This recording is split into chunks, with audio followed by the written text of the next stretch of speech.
Team India star cricketer Virat Kohli national టీంకు కెప్టెన్గా వ్యవహరించడం వల్ల తనపై పడిన మెంటల్ అండ్ ఫిజికల్ స్ట్రెస్ గురించి సంచలన విషయాలను పంచుకున్నాడు.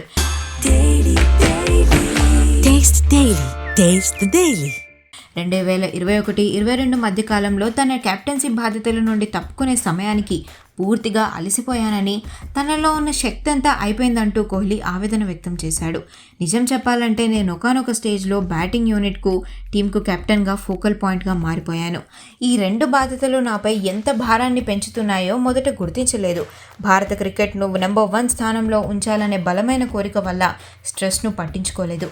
కానీ కెప్టెన్సీ వదిలేసే టైంకి నాలో మరింతగా ఇవ్వడానికి ఏమీ మిగల్లేదు.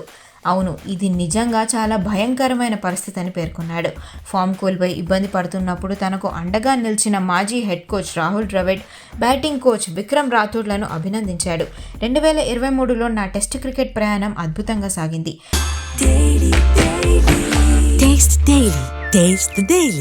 ద్రవిడ్ బాయ్, విక్రమ్ రాథోడ్ నన్ను అంతగా చూసుకున్నారు.